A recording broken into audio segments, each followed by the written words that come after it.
नमस्कार दोस्तों, हमारी आज की इस कहानी का नाम है गुलाम। रत्नी देवी के दो बेटे थे, जिसमें अभी बड़े बेटे मनोहर की शादी सुनैना से हुई थी।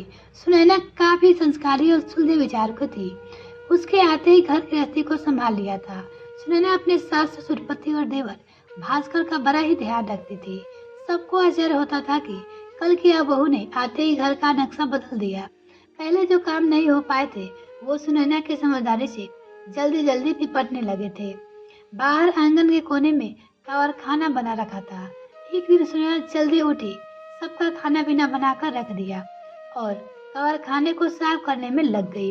2 दिन में उसे साफ करवा दिया और कबाड़ बेच दिया और जरूरी सामान कुर्सी के अंदर रखवा दिया। उस जगह 3-4 गमले मंगवाकर पौधे लगवा दिए और लकड़ी का रस्सी वाला पलंग बिछवा दिया। आंगन की शान हो गया था घर का वो कोना। अब कोई वही बैठकर चाय पीने के लिए और गया था। छोटा देवर भास्कर को यह सब पसंद नहीं आता था। वो अपनी भाभी सुनैना से कट्टी काटता था। मनोहर उसके लिए कुछ भी करता तो अपने माँ बाबू के कान भर देता था। भैया तो भाभी के गुलाम जैसे, भाभी नचाती है वैसे भी नाच रहे हैं। अरे क्या जरूरत थी गमले और पौधे लगाने की, ये सब शहरी चोचले हैं। अब भाभी उन गमले को देख कर बल करेगी और खाना पीना समय पे ना करेगी। लेकिन सुनैना के सास ससुर अपने छोटे बेटे की बात को अनसुना कर देते हैं। उन्हें पता था कि उनकी बहू जो भी कर रही है इस घर की भलाई के लिए ही कर रही है। लेकिन रसोई में बैठकर खाना बनाने से काफी जगह घिर जाती, तो सुनैना ने रसोई में पट्टी लगाने को कहा ताकि वो खड़े रहकर खाना बना सके। तो मनोहर ने झट से हाँ कर दी। ये बातें सुनकर भास्कर को रास न आई। ये भाभी तो आपको आराम से चक्कर में फालतू खर्चा करा रही है और भैया तो उनका गुलाम है, जो कहे वो कर देते हैं, कभी किसी चीज के लिए मना नहीं करते। मेरा काम सबको चेतना था, फिर मत कहना कि मैंने कुछ नहीं बताया। वो अपनी सभी फैमिली वाले से कह रहे थे। सुनैना अपने देवर की हर बात की टोका टोकी से परेशान हो चुकी थी, पर सास ससुर और पति उनके साथ थे तो वो कुछ नहीं बोलती थी।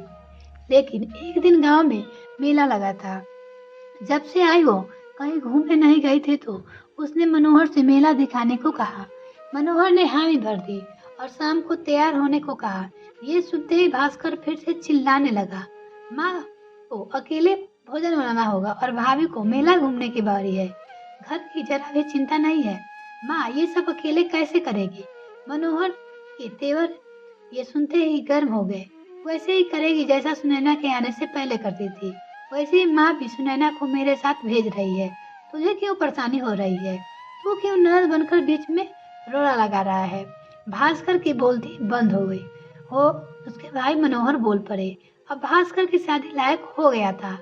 कुछ महीने में उसकी शादी रूपा से हो गई।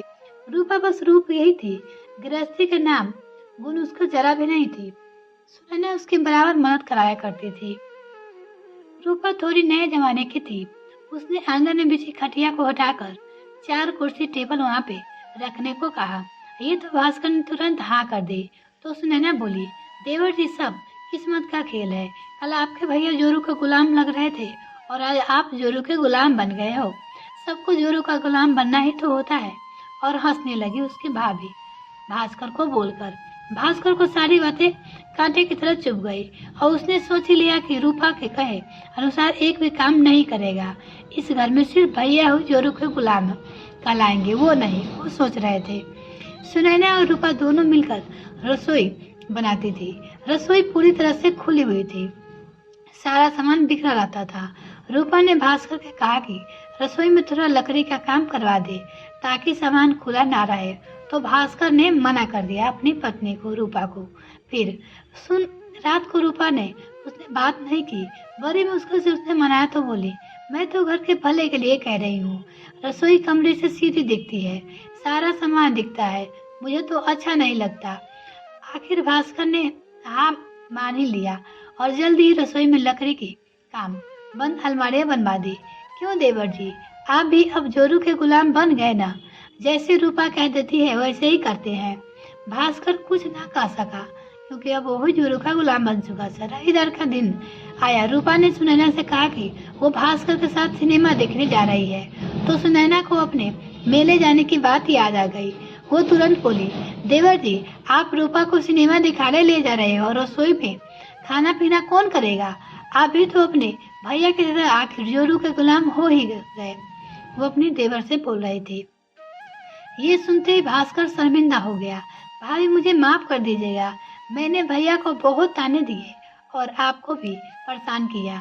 किस्मत का खेल देखिए, मैं जिस बात के लिए आप दोनों को परेशान किया करता था, आज वही सब मुझे पर बीत रही है।